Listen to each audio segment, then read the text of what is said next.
Welcome to They Were Both Found Dead, the podcast where the eerie, the unexplained, and the downright chilling take center stage.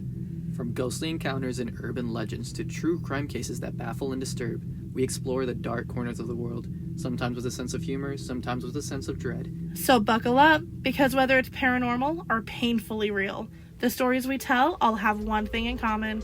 They didn't end well.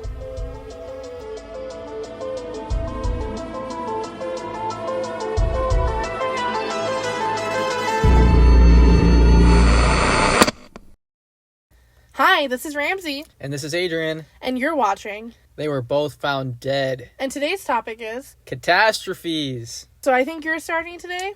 Oh, yeah. I'm starting. Ooh. We were excited for this episode, not because catastrophes are good. I feel like true crime is so much, and anything dark is so much focused on murder. There's so much true crime that isn't murder that's fascinating, and there's so much stuff that isn't true crime, like catastrophes that are interesting, that deserve to be talked about.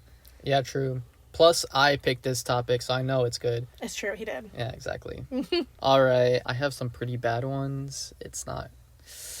I don't think I've ever heard of a good catastrophe. Yeah. Do we have any overall trigger warnings? I know for my half, my trigger warnings would be child death and more child death. I see. Mine is like normal adult death and probably child, but it's like all in like a conglomerate, so... So mass death. Yes. Lovely. Yes. Lovely. Yeah. All right, well, mine, let's start off, is about the Tenerife Airport Disaster. So it starts in March 27, 1977. Two jumbo jets, KLM Flight 4805 and Pan Am Flight 1736, find themselves at Los Rodeos Airport on the Spanish island of Tenerife. But neither was supposed to be there, because a bomb threat at Gran Canaria Airport had forced their diversion, setting the stage for a catastrophe. Okay, that is interesting. Yeah. Something so innocuous. Well, I guess I wouldn't call a bomb threat innocuous, but something that has nothing to do with it could set off events like this. I know.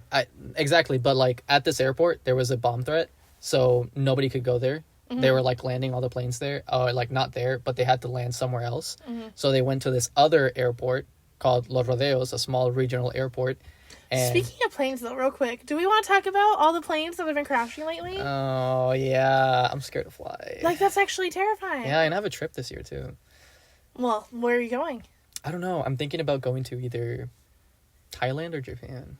Oh, that would be incredible. I know, right? I'm excited. What do you think? What do you think is a better one? Thailand, probably. Thailand? Yeah. I've heard amazing things about both, but I think Thailand, the amazing things are a lot more, like, reachable, whereas Japan, if you don't have, like, unlimited money, you have to really pick and choose. No, yeah, true. I heard Thailand is, like, really cheap, so you can just do all that you want. I was asking my coworkers, too, about that, and they were saying, like, if you want a more... They've never been there, but if you want more, like, a rural... kind of thing, you go to Thailand, and if you want like more of a city kind of thing, you go to Japan. I would agree with that entirely. So I don't know what I want to do. Follow your heart. Maybe both. No, that would be incredible. I don't know when you became a millionaire. You have any trips planned for this year, Ramsey? Not international, just international. Like good old United States. We got a Chicago trip coming up. We have the Chicago trip. I'm excited. Possibly Florida. Ooh, Florida? Lots of concerts. I'm more of a concert person than a broad person. I love a good band. Oh, yeah, true. What concert do you go to? Oh, we have like a million. But this is totally besides the point. Oh, yeah, true. Planes have been crashing. Yeah, my bad. It has been terrifying. What the fuck? I don't know. I literally don't know. I've heard like small things. I don't know exactly 100% of like the reason why this is happening. But, CEOs are just cutting corners, like airport manufacturing CEOs. Yeah, they're like cutting corners and making airplanes less safe. And there's a hiring freeze right now at the FCC. They're firing people with the Trump administration. It's a fucking disaster. They fired Pete Buttigieg, which he's single-handedly been keeping the planes in the sky, apparently. Yes. But yes, sorry, continue with this horrifying plane story. Very on topic. Yeah. There was a bomb threat at this big airport. They couldn't land there, so all the planes went to this small airport to land. So it was super congested. Yeah, but super they were not used to that kind of traffic. Yeah, no, not at all. And like big airplanes. So this airport was overwhelmed with diverted flights. There was only one runway, and parked planes blocked the taxiway, forcing pilots to use the main runway for both taxiing and takeoff. If you don't know, that's like super dangerous to do, and you would only do it in this kind of scenario. I don't think you can even do that anymore. To make matters worse, dense fog blanketed the airport, reducing visibility to almost nothing. Pilots and air traffic controllers could barely see each other. So to give a little context, by the way, I don't think we have. Adrian has gone to school for piloting. Like, he's flown planes before. Yes, I have. Have you flown in extreme fog like that before? No.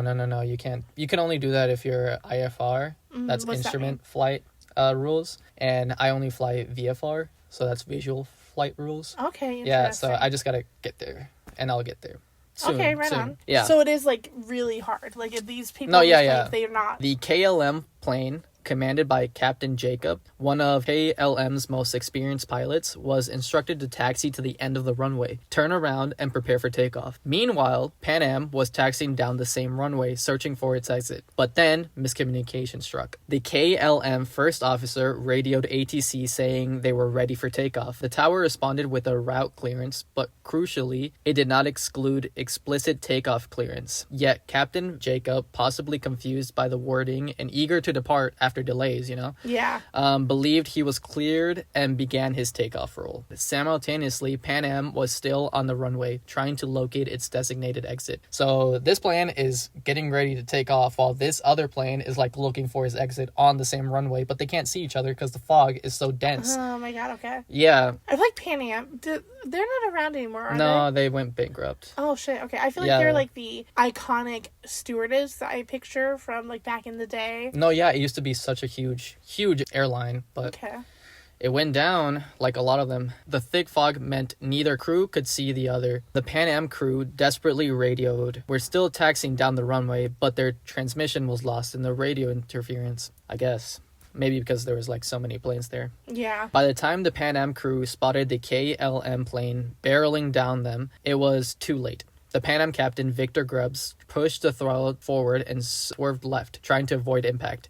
The KLM pilot realized their mistake, desperately trying to lift off. The KLM plane scraped over the Pan Am plane, its engine and underbelly ripping through the upper deck of the American jet. Oh no. Yeah. Like where the people were sitting? Yeah, the upper deck is where the people are. So. Oh my god. Yeah. That would be so scary. You're not even off yet. And you're already, oh my god. Yeah. The KLM jet, unable to sustain flight, crashed back into the runway, exploding in a fireball. Oh my god. Yeah. A fireball. What a horrible way to go. I know. Plane crashes are oof. I understand why people are scared of flying, honestly, because that would be horrible. Everyone on board, 248 people perished instantly. Oh my god. Yeah, in the KLM plane. While the Pan Am plane was engulfed in flames, but 61 people survived, mainly in the front section, because the people in the back, the plane scraped in the back of it. So many climbed out into the wing and jumped on the ground. Tragically, 335 people on the Pan Am flight lost their lives. Would you get back on a plane if you were ever in a plane like crash like that and you would survive? I had someone who has not been in that situation say no. I had a teacher in high school, and she would tell this joke, how she has been in 3 plane crashes. Oh. 3. A joke, you said? No, like she would joke about it, but she actually was in 3 plane crashes. And because of that, everyone wanted to fly with her, because the statistical probability of her being in a 4th plane crash were next to impossible. Yeah, she had been in a lot of big plane crashes, so people loved flying with her because they're like, "What's the chance? We're safe and No, yeah, right I would fly with. Well, actually, no, I'm not gonna fly with her. I feel like if you've done it 3 times, you're cursed. Yeah, bitch, you're gonna get in there. Ooh, don't go back on another plane. So would you? So I think no, but you can never be sure until you're in that situation. Yeah, true. I think I would need 4 years, 5 years until I was gonna even consider going into not even international, a really close flight, like a 1 hour and 20-minute flight. Do you think it would be the same if you were flying? Do you think if you were flying a plane that went down, do you think you'd ever be able to get back on one? Oh, if I was flying it? Mm-hmm. Yeah. I don't know if the FAA is gonna let me, but just as a passenger. Oh, as a passenger? Yeah, I would keep doing it. You're like, I'm not flying, why am I scared? Exactly. I feel like I would still keep doing it. I love that. The aftermath was devastating, obviously. Investigations revealed that KLM's captain had mistakenly assumed takeoff clearance, like we already know, and KLM accepted responsibility and at least compensated the victims of the families. After losing somebody that way, I feel like there's no compensation. No amount of money that can make up for it. Probably full families died in this too. That's horrific. I know. That horrendous catastrophe that I looked up. But one of the recent, I think it was the one that was hit with the Black Hawk helicopter yes. that happened recently. Someone had posted a video where their family member had sent it to them to like be like, hi, we're on our way, and they're like on the plane already, and then they sent it to their family, and then they took off, and then that all happened. And I was watching that video, and I was like thinking about every person that had someone in that video in the background. And there's one person in the video who they were super clear in the video, but their head was turned the whole time, so you couldn't actually see them. And I was like, what if their loved one saw this and thought they were going to see them for the last time, and then they never turned their head? And like, I bawled. Like, I couldn't even. It's just such a horrible thing that those like it's like a car wreck. They happen all the time, but you never think it's gonna be you, and you never want your loved one to be taken that way. And then when it happens, it's just so horrible and sudden. I know, and it feels like so much likely to happen nowadays. Yeah. And everybody's just so scared of going flying out. It's bad times. It's true. No, yeah, for sure. And do you know how unlikely it is to die in a airplane crash? So unlikely. Super unlikely. Even though, we're hearing a lot of plane crashes right now, there's still like so many other planes that are happening at the same time. So yeah, it's very slim that you're gonna be in one. But it's hard not to get in your head. Exactly. That's how it happened when airplanes were first introduced. People did not want to fly in them, obviously, because you would be scared. I do not blame them. I know. Like, have you seen the early planes? Ooh, that shit was like suntanning chairs in a hallway. No, yeah, it was bad. You'd be lucky if you don't die on one of those, honestly. Yeah, that's horrific. So how many died? Total, it was like over 500. Like 550. God. Yeah. That's so much. Two That's jumbo. such a huge loss of life. I know. And you would think, I wonder, it was on an island, so there was no other airports to go to. And there was a bomb threat in the other one. Imagine the people that called in that bomb threat as like probably a prank or something. Was ever done about that? No, I don't think there was even a bomb or anything. I would think it was like just a scare, Mm-hmm. And they were never found and persecuted? I don't know. I hope so. I mean, yeah, imagine living with that, knowing that you caused that.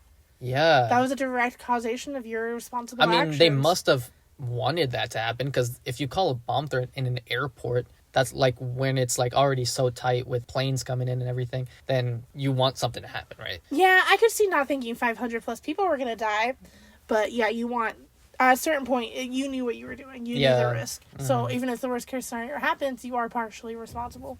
Yeah, and this is one of the biggest plane catastrophes that ever happened in the history of planes, Oh, shit, yeah. I mean, that many people. Exactly. Did you learn about that in school? No, actually I didn't, which is weird. That's surprising. I was going to talk about something different today. I was going to talk about a meteorite hitting, like, a forest, but it had an explosion of, like, 20 megatons of TNT. Didn't kill anybody, though. But I was thinking, like, that's not as big of a catastrophe as this one is, so I think I decided to go with this one too. But that's how I got definitely to a catastrophe. Definitely a huge loss of human life. Yeah, no, bad. Well, that one's mine. So my first topic for today is the Victoria Hall disaster. It's 1883, Sunderland, England. It's June. The vacant/engaged toilet lock has just been patented in London. Do you know what that is? No, I don't. Like, you know when you're at a porta potty and you go in and you lock it, and then on the outside it says, like, someone's in here. Oh, yeah. And then when you unlock it, it says, like, vacant. Oh, they just invented that? That's just been patented in London. Buffalo Bill has just opened his Wild West show in May in Omaha, Nebraska. The Orient Express is preparing to begin its first journey. Philosopher Karl Marx has recently passed. And abolitionist and activist Sojourner Truth is soon to go. It's 3 p.m., June 16th, a Saturday, and we're at Victoria Hall, a brick Gothic building built 10 years earlier. The building is huge and can hold a lot of people, so it's used for quite an array of events. Okay. Today, it's hosting a children's magic show. There's some discrepancies when I try to find how many children were at the magic show. I saw anywhere from 1,100 to 2,000. The number most commonly used was 1,500, so I'm going to go with that.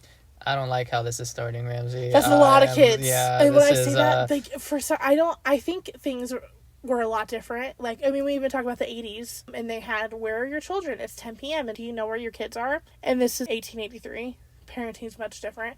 Definitely. When I say that's how many kids were in there, that's it. There were no parents or chaperones or anything in there. They were out. They were out. They were left at home. their kids. They said, go fucking luck. Have fun at the magic show. Buy me some cigarettes on the way home. Shit.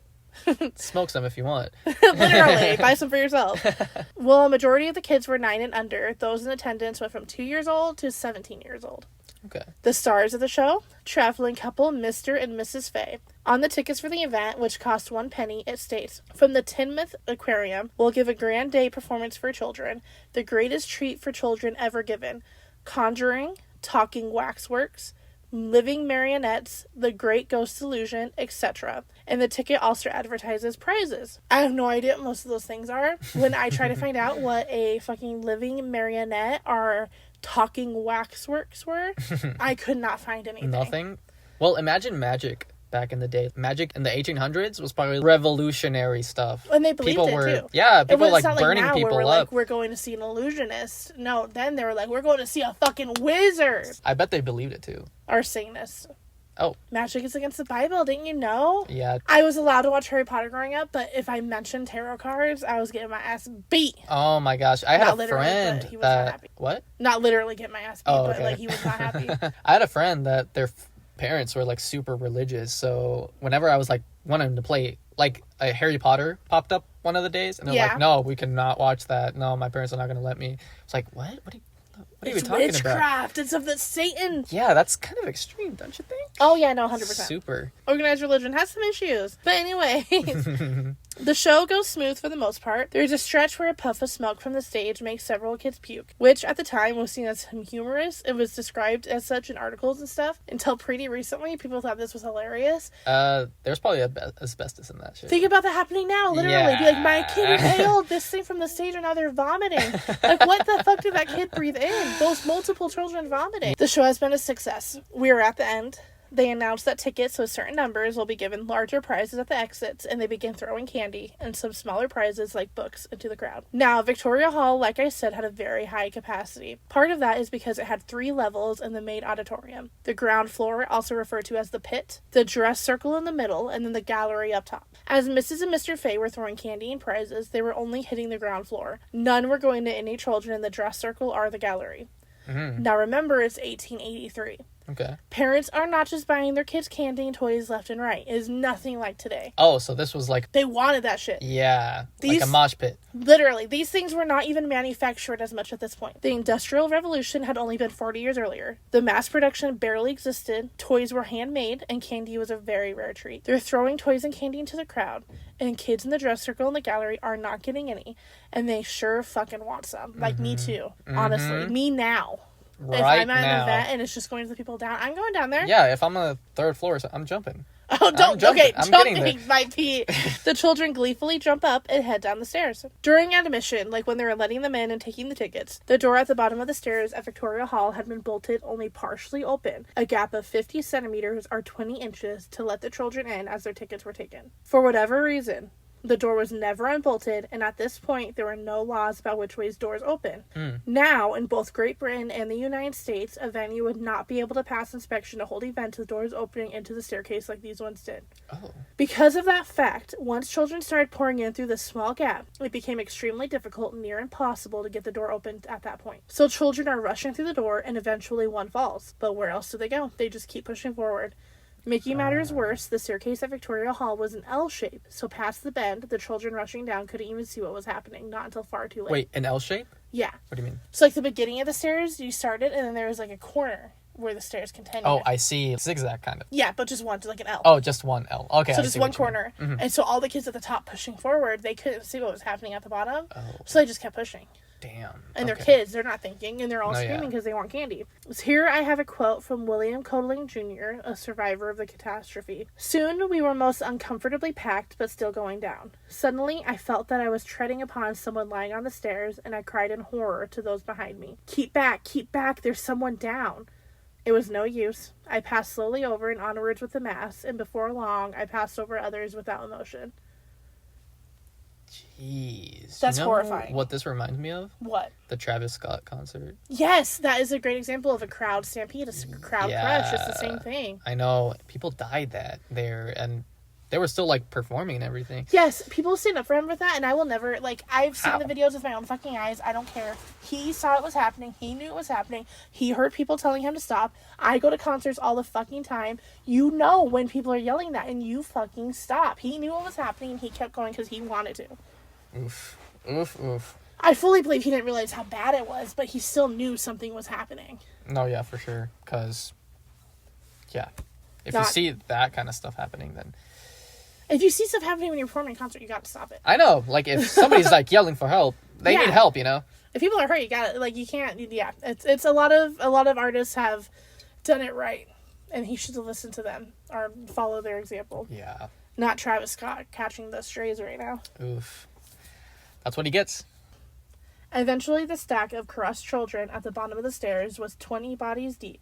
That's 20 layers of multiple children each layer, and not including the children being literally trampled further up the stairs. Oh, God. The first adult to become aware of the horror unfolding was a theater employee named Frederick, whose full name I was unable to locate, who attempted to reach through the 20-inch gap and haul children to safety, past the massive pileup of bodies, but had a difficulty making any real progress there. So he ran upstairs using an alternate further staircase and ended up leading 600 children to safety. So 20 kids died until somebody noticed? No, that was like I said, 20 layers of like 4 or 5 kids per layer, and that's just what was built up in front of the door. What the fuck? And that was at the point that he walked up. As this was happening, he went up another staircase and led those kids out, and led at least 600 kids out to safety. Oh my God. As he did that, other adults came and helped them. One of the kids that he led to safety through the top, like out of the staircase and through the other staircase, was the one I quoted earlier, William Codling. Once he led all the children not in the staircase outside, he began to clear the staircase from the back, even shouting promises of candy and toys being passed around upstairs. Codling Jr. was also quoted. Then the pressure above began to lessen. A report spread that the toys were being distributed in the gallery, and those behind, having made a feeble rush upwards, backward, we tottered towards the path of death. At the first landing, we were met by some men and taken out of the doors into the open air, where was assembled a crowd of frightened people drawn together by wild rumors. Soon men began to come down the steps bearing in their arms lifeless burdens, and from the crowd became a wail of grief, while some of them ran off to tell the terrible news which unnerved the whole town, and which in a few hours sent a thrill of horror through the whole of Britain. I had not thought the affair was serious, and now I looked on spellbound, as body after body was brought out, laid in a row upon the pavement.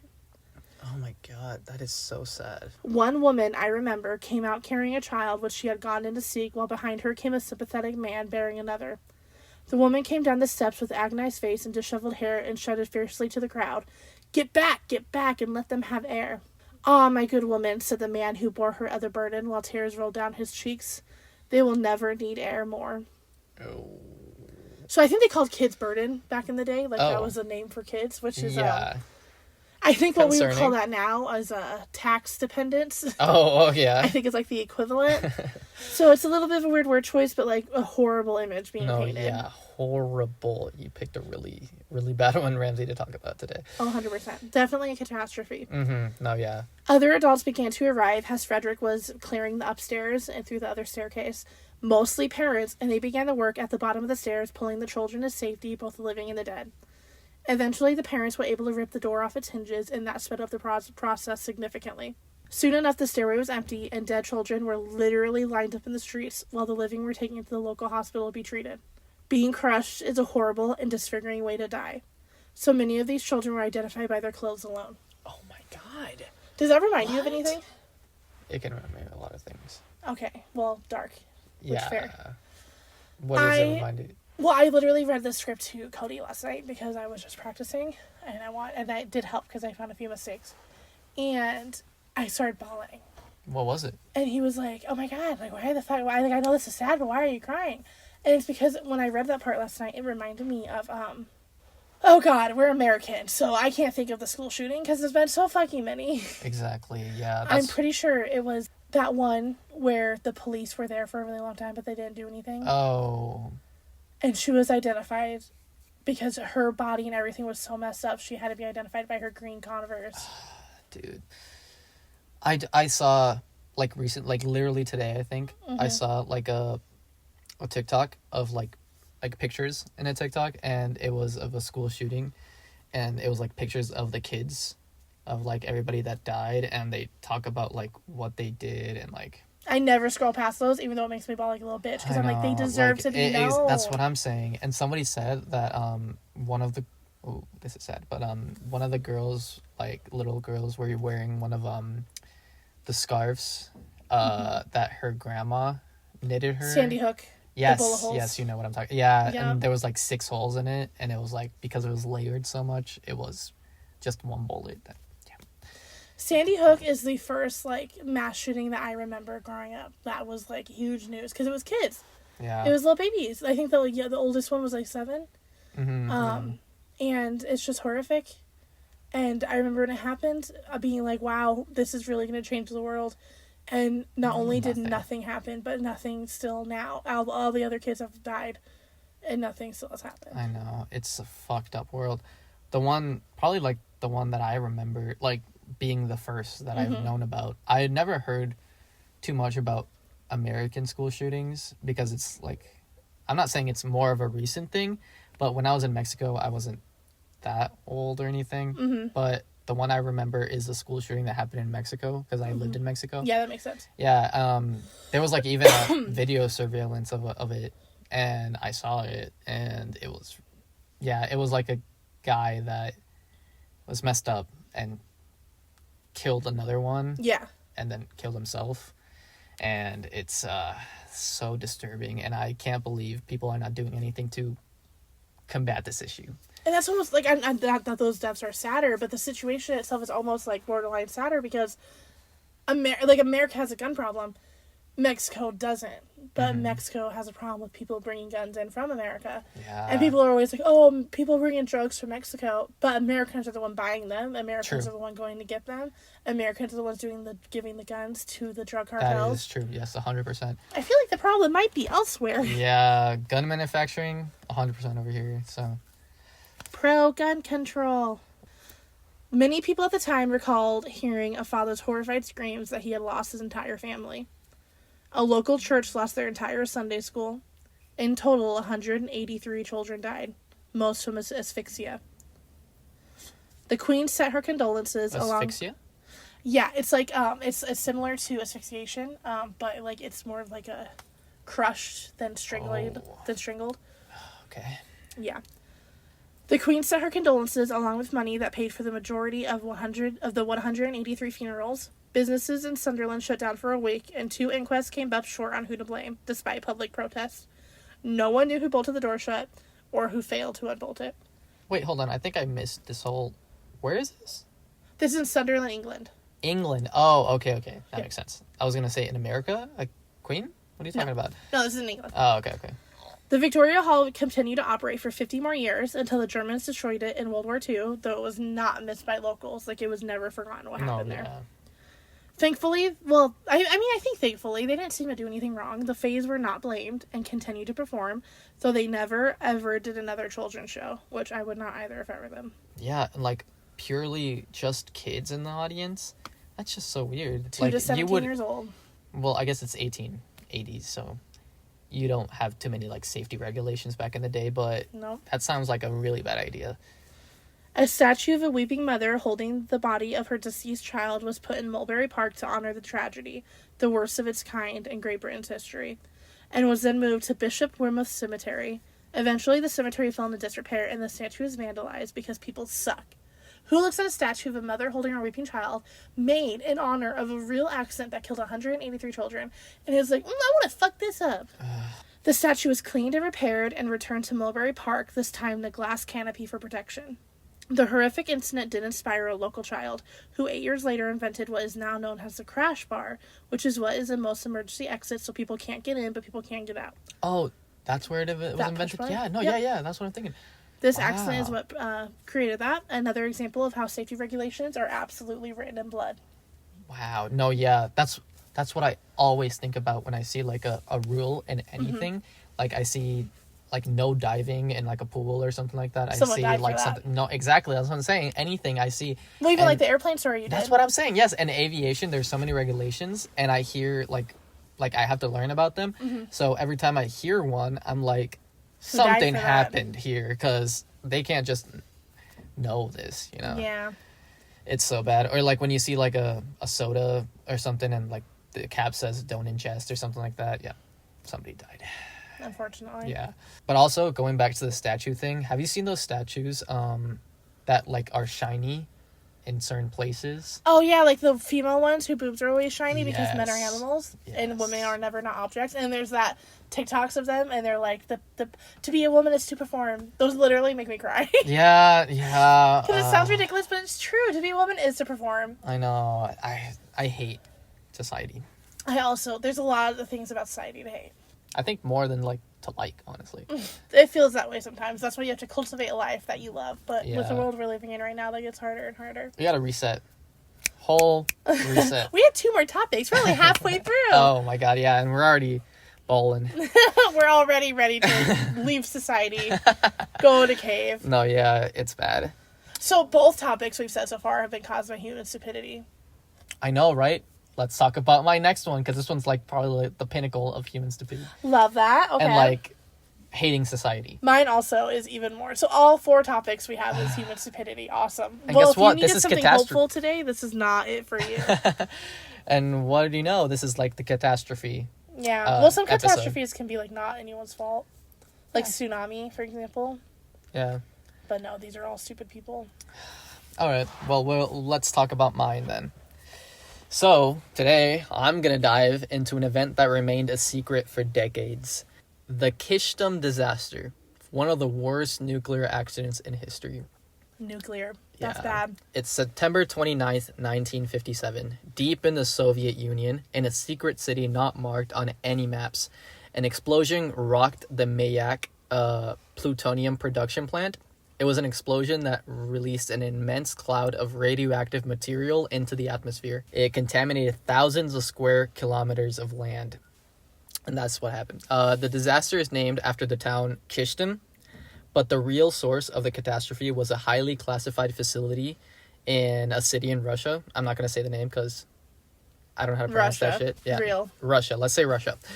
Built hastily in the wake of World War II, the Mayak plant was a key component for the Soviet nuclear weapons program. Safety was secondary to speed. Oh, yeah. Yeah, for sure. Like, they wanted to get it out now because they were, like, in a war, in a really big war. Mm-hmm. They did not care about any safety. They did not care about environmental concerns or anything. They only cared about making it fast. Waste from plutonium production was dumped into local rivers, leading to some of the most contaminated sites on Earth. I would love to go there. The thought of going to Chernobyl and stuff, obviously I want to go, like, with safety equipment and such and do it, like, the safest way you can. Yeah. But I think it'd be so fascinating to see with your own eyes. Yeah, I remember watching a video of people going to Chernobyl and Dark Tourism. yes, that's the one I was talking about exactly. We should watch that again after Oh this. my gosh, I watched it twice already. I would watch it a third time. I'm in. Yeah, no, me too. It's so good. Not sponsored. Not sponsored. Fuck Netflix, but it's on Netflix. Yeah, I do like Netflix. Is Netflix bad? I don't like that they got rid of, you have to be on the same Wi-Fi in order to use it. Oh, yeah, for sure. Yeah. I always use my dad's Capitalism. Netflix. What the fuck is that? They I used to know. tweet, love is sharing your password. Shut up. But yeah, I think Netflix is better than Hulu and all those other things. I think Like, they all suck. politically. Oh, politically? Yes. Okay, slay. I'll That's what give I'm them saying. that. To understand what happened, we need to look at how the waste was stored. By 1953, high-level radioactive waste was placed in an underground steel tanks. These tanks were supposed to be cooled, but in one of them, the cooling system failed. Okay. Over time, heat from radioactive decay built up. Was there no, I can't imagine there not being, like, an alarm system or some type of warning if the cooler fails. Speed over safety. So. It's so easy to put that in there. Just put a thermometer that lets you know if it goes down. No, it failed. Oh, well, the cooling system failed, not the Yeah, sensor. so There was probably not a sensor. Yeah, I mean, that's such a basic safety mechanism where even in the 50s, that would be so easy to do that it's insane that they failed to do that. Listen to this. Then, on that September afternoon in 1957, 4 years later, it happened. A massive chemical explosion estimated to be as powerful as 70 tons of TNT blasted the tank apart. This cooling system was failing for 4 years and no one Yeah. noticed. Exactly, yes. How does my fast food inspection be more thorough and go through more than these nuclear power plants? I know, right? How did no one notice that? I don't know. I mean, it wasn't doing anything until it Check did the something. temperature. Yeah. I guess there was so much nuclear waste that, I mean, they couldn't, like, check on everything, right? They could have. Yeah. Don't excuse them. They could have. Yeah, no, yeah, fuck these people. I fucking hate them. Yeah, no, fuck I mean, them. those poor employees, but fuck that company. Yeah. Company, the country. Fuck that country. Oh, yeah. Russians, amazing. Russia, fuck that country. Go Ukraine. Oh. Yep. We're getting political in here. When are we not political? Yeah, true. Hi, my name is Ramsey, and I am a political being. We love Ukraine. Okay, after that, a radioactive cloud shot into the air, reaching a height of nearly 1 kilometer. You know how high up is into space? I don't know how high a kilometer is. Oh. Is that like a mile? No. I'm sorry, I'm No, American. it's not. It's like less than a mile. Okay, that's still fucking, that's crazy. Fallout spread northeast, forming what is now called the East Ural radioactive trace, which is like a place where people can't go because it's radioactive. Mm-hmm. The Soviet government acted quickly, but not to save lives, obviously. Instead, they covered it up. For days, people unknowingly walked through streets coated in radioactive dust. It took a week for the first evacuation to begin. And even then, no one was told the real reason why they were being forced from their homes. And That's all so for fucked the... up because then they can't even try to protect themselves. I know, like all for the sake of secrecy in the World War II. Explosion contaminated an area of up to 20,000 square kilometers, affecting nearly 270,000 people. Villages were abandoned, farmland became useless, and radiation exposure led to countless illnesses and deaths. But it wasn't just the immediate explosion that caused harm. Before the 1957 accident, the Teka River was already been heavily contaminated by radioactive waste. Residents used that river for drinking, bathing, cooking, and unknowingly exposed themselves to lethal radiation levels. Oh my god. So yeah. Have you seen that river in India that like people think is a holy river? No. There's a river in India and you see pictures or videos. They think it's a holy river and they think that the water is like purifying, and of course it's like the situation where they kind of need to use it because it's what's there, it's what's available, it's what they access. But there's so much has been dumped in this river and there's so much contaminants. It's literally like foaming. Oh. And they're like still bathing in it, and like it's horrific the things that companies will do to things that they know humans are going to use and they don't care. I know, right? Like the not caring part. I feel like it's like it doesn't affect them. Mm-hmm. They don't care. They have like no empathy for nothing. And if it were to affect them, the only thing that they really care about is the bottom line. Exactly. If they were to affect them, they would take care of the part that affects them. Financially. Well, exactly. And not caring about what other parts matter. 100%. That's just horrific. Okay, in total, the radiation released... oh, by the way, when I said about the East Ural radioactive trace, mm-hmm. where there was like a bunch of radioactive waste. Mm-hmm. They closed it off. They labeled it as a sanctuary for environmental whatever, but that's just to cover up the fact that it's full of radiation. Oh, so they don't want people to Exactly. go in, so then people would be like, I'm radiated. Yeah, exactly. And Okay, and they well, want to that's label it fucked as up. something good for them, you know, because they're preserving the nature and whatever. But No, no, they're this trying place to is cover full up of... how much they fucked it up. Exactly. That's actually okay. It's not funny, but it's like if I broke your vase and then I like put it underneath something to be like, I'm protecting it from Exactly, breaking. and it's already broken back underneath it. That's fucked up. I know. This isn't a sitcom. This is the real world. I know. This is something that really happened. In total, the radiation released was estimated to be 20 megacuries. Megacuries? I'm assuming that's like a measurement and used in radiation. Yeah, I don't... That's not our career personally. I don't know if you Yeah, can tell. no. We're not Close, nuclear close. scientists. Close to that, but not... I'm in nothing college like that. for it. But... Making it one of the worst nuclear disasters in history. Yet for nearly 2 decades, the world knew nothing about it. The first vague reports appearing in Western newspapers in 1958, but it wasn't until 1976 that Soviet scientist and deceased Zoris exposed the full scope of the catastrophe. Even then, many were skeptical, until former Soviet officials confirmed his account. What year was this? 57? Yeah, 1957. Okay, I was curious, just in case anyone else was, when Chernobyl happened, and that was in 1986. Yeah, this was like the biggest one until Chernobyl happened. So 30 years earlier, that's actually crazy how long they were fucking with nuclear. Yes, yeah, exactly. Today, the air remains contaminated. This place in Russia still exists as a closed city, and the legacy of Maya continues.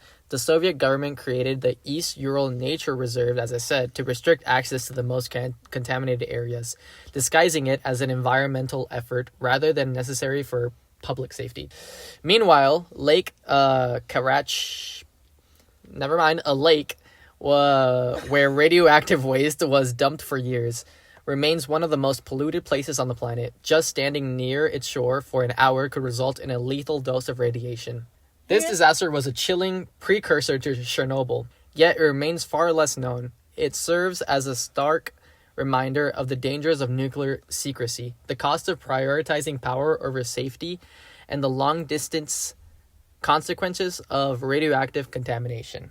Do we need another example of the Russian government putting its own ego ahead of its actual citizens? No, we don't.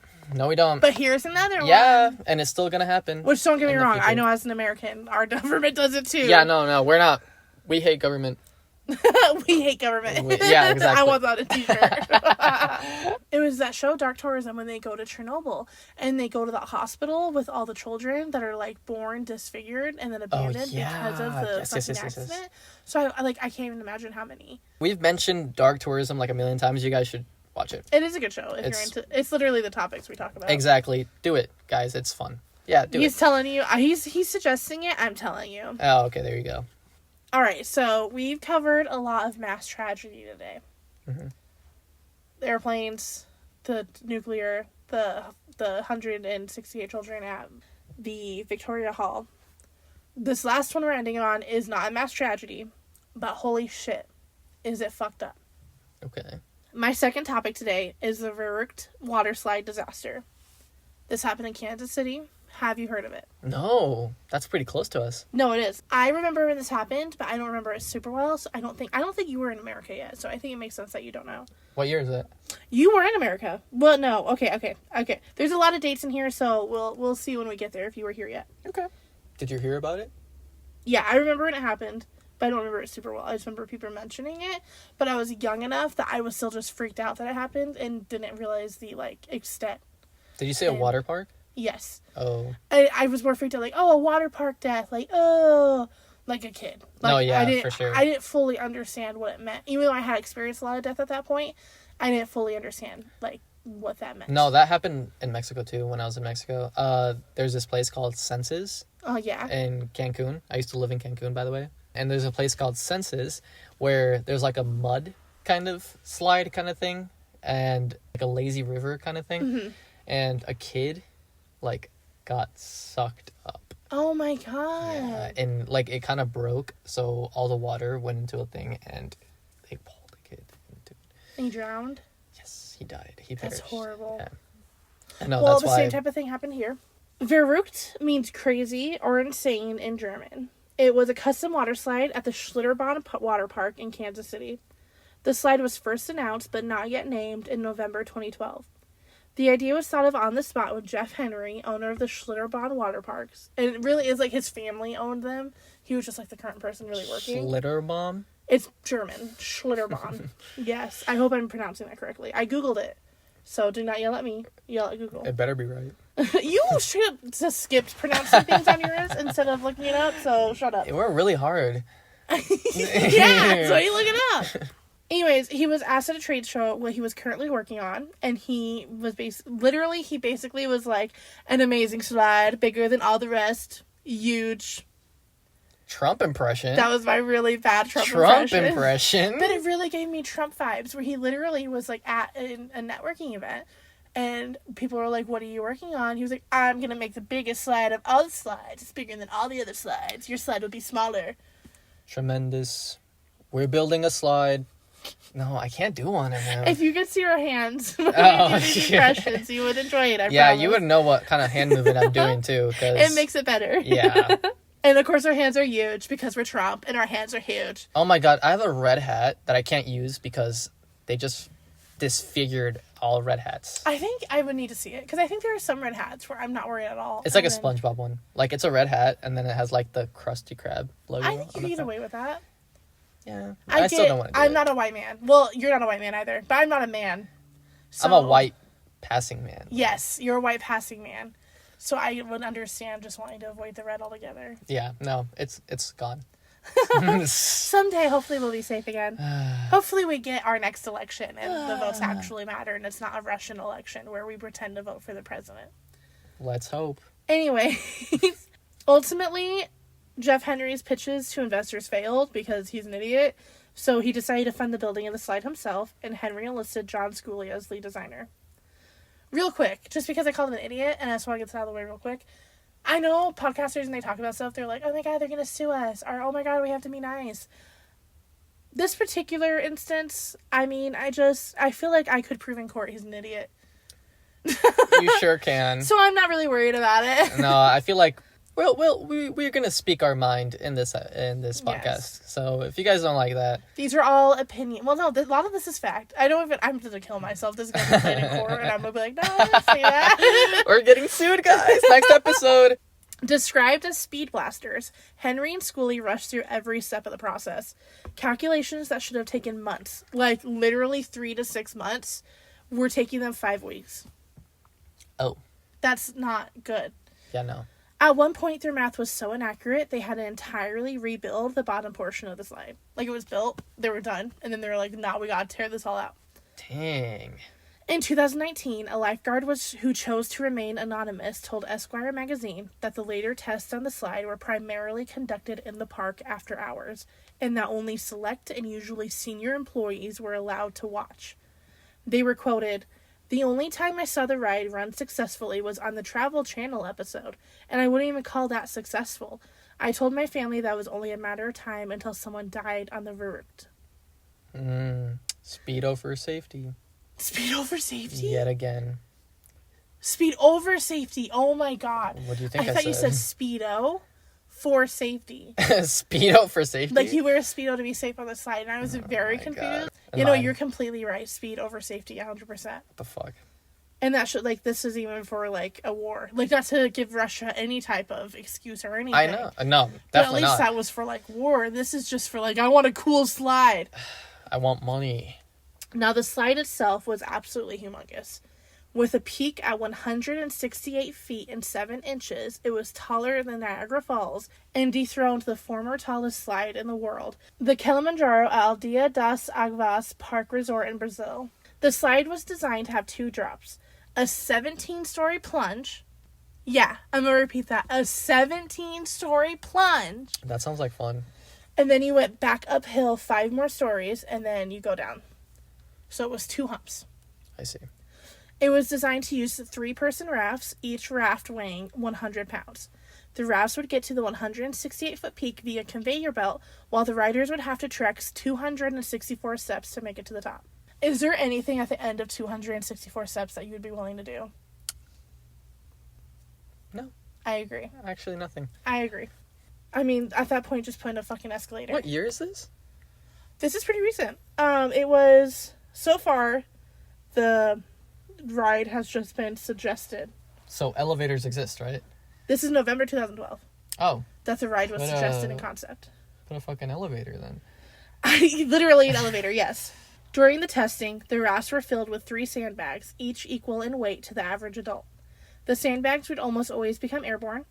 Due to so many issues during testing, the original opening date of June 2013 had to be pushed back, but the issue of airborne sandbags was never fully fixed. The final design of the slide had the rafts reaching 70 miles per hour. It's higher than the fucking speed limit on the interstate in the city. Outside the city, it's 70 miles per hour, but in the city, it's 65. Damn. That's crazy dangerous. You're just unstrapped in a raft. I know, like... Could you even imagine? Imagine falling off. A lot of people did. Oh. A safety consultant hired by the park shortly before the slide's grand opening told Henry and Schooley that the ride was unfinished and unsafe. When they insisted on opening anyway, the consultant, an experienced engineer whose entire career was handling this kind of information, recommended only allowing riders of 16 years or older to ride. Jeff Henry, no engineering education or experience whatsoever, decided, nah, 14 years or older is fine. Then, literally directly before the grand opening, Henry decided to do away with any age limit altogether. No redemption. Straight to hell. I think that's an issue that happens a lot in America right now, is on one hand, it's amazing that we have so much information at our fingertips. Like, this whole podcast is just us being like, I'm bored, I want to look something up. And then talking about it because we have the information at our fingertips. Yeah. But you still need to listen to the experts. You still need to listen to people that have dedicated their entire lives and have proven that they're more than competent in this area of expertise on things people know what they're talking about. Experts know what they're talking about. We have to listen to the experts. Like, I don't understand how people even can debate that at all. Like, why are you trusting somebody else? I Googled it because someone on Facebook told me otherwise, and this one article gives me confirmation bias, so you're wrong. But unfortunately, all of this was ignored. Henry was the owner, Schooley was the lead designer, and at this point, state inspections were not required. Again, 2013. How? Yeah.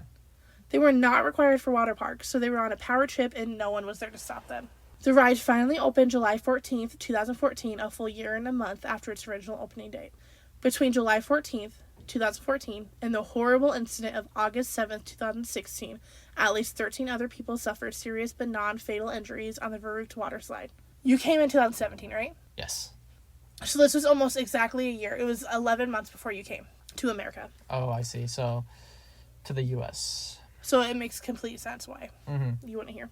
All of these 13 injuries that were documented before the fatal one were from hitting the netting above and around the slide. The major issue at hand was the raft getting stuck in the bottom hump, going at an insane speed and sending people flying. Oh, wow. Which, again, happened during testing. Like, they knew this was an issue. No, yeah, at 70 kilometers per hour? Or what, miles per 70 hour? miles per hour, yeah. Damn, that's even faster. Included in those injuries are concussions and slipped and herniated disc. One Missouri man was thrown into the netting, receiving facial injuries in June 2016, less than 2 full months before the fatal accident. Employees from the time claimed that higher-ups pressured them to lie on accident reports, telling them to write what to write instead of the truth, and I'm inclined to believe them. On August 7, 2016, Kansas Secretary of State Scott Schwab went with his family to the Schlitterbahn Water Park, including his son, 10-year-old Caleb Schwab. Mind you, again, Secretary of State. Wow. So, not only is it horrible that this happened, and it's interesting that happened to someone so important in the government. I don't know if the consequences would have been as severe if not. I see. And even the consequences weren't even severe. Something important to note about the Verrückt is that weight played a very important factor in its safety. The raft needs a combined weight of at least 400 pounds, and preferably less than 550, in order to function safely, or at least as safely as this slide was capable of. There were weight stations at the top and the bottom of the 264 steps, and riders were required to use both. Even so, at a whopping 74 pounds, that's it, Caleb Schwab was allowed to ride. And again, he was 10. The recommended age that they were told to limit to put was 16 years old. Oh my god. And instead they chose to put nothing. So, like, even 5-year-olds could go on that. The weight was supposed to be like, we don't need an age limit because we have the weight, and they had a weight at the top and the bottom, but they clearly didn't give a fuck. Yeah, no, obviously. Not only was he allowed on, but he was put in front while the 2 adult women with him were behind him, creating an even more dangerous and uneven weight distribution. So it would have been bad that he was on there because they were way too light, even if he was put in the middle, but at least if he was in the middle, it would have been more even. Yeah, true. But he was put in the front. During the second and final descent, because it's that 17-story drop, you go up 5 stories and then you go down that final descent, their raft went airborne and they all struck the netting. Caleb, however, was unfortunate enough to also hit a metal bar, part of what was holding up the netting. He was completely and entirely decapitated. The 2 women with him were also injured. One had a broken jaw, and the other had a facial bone fracture and needed several stitches. They did, however, leave with their lives, which Caleb did not. Decapitated? Decapitated entirely. He lost, the How metal does bar. Even happen? Oh You hit a my metal bar God. hard enough, it goes through your body. Jeez. Oh, wow. In November of that year, 2016, which, what a horrible year. Do you remember what else happened in November of that year? The election? The Orange Man's first presidency. Yes, The I first knew it. one, yeah. I remember when he won. I was in Mexico. And we were, like, in school watching it. Were you guys scared there? We weren't, like, fully scared, but we knew what was going on over there. And we were, like, watching it and, like, all that. And we're like, oh, shoot, he fucking won. Shit. Like, everybody hated him over there, obviously. But we weren't, like, fully scared because it wasn't going to impact us too bad, I guess. That's Not what we as much thought. as this time. Exactly, yeah, no. But we were also in Mexico, so. But yes, in November of 2016, it was announced that the slide would be demolished after the conclusion of the investigation, and the dismantling began in November of 2018, 2 years later. It took 2 months to be dismantled. In March of 2018, a grand jury issued an indictment against the Schlitterbahn Company and against Tyler Austin Miles, former director of operations. They were charged with involuntary manslaughter, aggravated battery, aggravated child endangerment, and interference with law enforcement. The park was accused of negligence, concealing design flaws, and downplaying the severity of previous injuries. Jeff Henry, John Schooley, and their company Henry & Sons Construction were also charged and arrested for second-degree murder in addition to 17 other felonies. The court spoke at length about their irresponsibility and how they did not perform the standard methods, instituting quite, and I quote, crude trial and error methods, end quote. Schooley literally was quoted, "If we actually knew how to do this, and it could be done that easily, it wouldn't be that spectacular." That's so stupid. It's so stupid. I know, it's such a stupid way to think. It is. It's infuriating. Between that quote from Schooley and the fact that Henry first came up with the idea at the world's tallest slide at a trade show to try and show off, it paints a very bleak picture of two egomaniacs who are simultaneously so genuinely dumb that even after murdering a 10-year-old in a horrific manner, they still don't understand what they did wrong. Infuriatingly, February 1st of 2019, criminal charges against Henry, Schooley, and Miles were dropped. The judge reamed state attorneys for presenting the Travel Channel's Extreme Water Parks episode as fact and not dramatized and made for entertainment. Which, they just showed it. And it was showing how the slide worked and showing how it was not a good idea in the first place. And because it was made for entertainment and dramatized, that was not okay. What? That was... So, they didn't get prosecuted for this? No. That was deemed as inadmissible evidence. And then the judge reamed expert witnesses for claiming Henry and Schooley were negligent for not following ASTM standards, even though they were not required by law at the time. They were still negligent. Just because they weren't required by law doesn't mean that they shouldn't have been used. Just because the laws were bad doesn't mean that they weren't negligent. And it's just because, it's not just that they didn't follow those standards, but they didn't follow any standards. They didn't do anything right. They didn't have any type of safety training. They're just like, let's build this and see how it works. Oh, it didn't work. Let's do it anyways. Damn, they must have had some really good lawyers. There was no justice for the incredibly preventable death of a 10-year-old child. The one silver lining is his father managing to pass the law that all water parks must undergo and pass state inspection before opening and must regularly repass their inspections. That is another example of laws and rules and regulations being written in blood. But there is absolutely no fucking justice for that 10-year-old child. Never has. Is that place still open? They did close. They did end up closing. Oh, okay, good. Fuck those people. Fuck those people, indeed. I know. Straight to hell. I hope it haunts them. I saw on TikTok the other day that, you know Gabby Petito? She was murdered by her boyfriend, Brian Laundrie. Oh, yes. Brian Laundrie's parents are super horrible. They, helped him, blah, blah, blah, trash people. But I saw his neighbors, they live next door, and they, throw trash at them, and they yell at them, and they curse at them, and I love it. They do that to his parents. Oh, I see. Because they should live in hell for the rest of their lives. They deserve it. So I hope that someone's doing to them what people are doing to Brian Laundrie's parents, because hell yeah. You know, in the search of Gabby Petito, they found 9 other bodies, or 30 other bodies. I don't remember the amount. That happens when someone, I think Vanessa, forgive me, I don't remember her last name, but her first name was Vanessa, and she was in the army, and she went missing, and she was murdered. And there's a lot of women being murdered in the army that there's just not investigations. But when they were looking for her body, they found other bodies too. So it's if these cases that get so popularized get so much attention that they help all these other people, we could have helped these other people if we cared more. It's a sad world. I hate it. But that is also a huge part of why I am so excited for our next episode, which is Unsolved. Oh, yeah, Unsolved. So we can really give, I don't know, I know we're, literally nothing. We're nothing and no one. Who's listening to this? Probably no one. Yeah, true. But, any voice that can get out to cases that still need help, I think are the most important. Because those people still need to be found. True. Bringing awareness to it. Yes. Just shows more to their case. The most important part of true crime is the victims, not what happened to them. No, yeah, true. Yeah, you're right. But yeah, your cat is making pretty intense eye contact with me right now. Where is he? On the bed. Oh, hi, buddy. Him. He's mad. He's not participating. He's like, you're talking so much and no one's petting me. All right, well, thank you guys. I hope you liked this episode. I chose it. Not Ramsey. I chose it. So if you liked it, mine is the credit. The credit's for me. I love it. As always, if you have any ideas, let us know. If you want, literally, if anyone tells us to cover something, we'll cover it. Yeah, actually, we need ideas, please. I know it's we'll take ideas. We want you to listen. We will do what you want. Yeah. You're gonna govern us. Come on. Right. Let us know any critiques, any ideas. We will see you next week. Yeah, thank you so much. See you guys. Bye.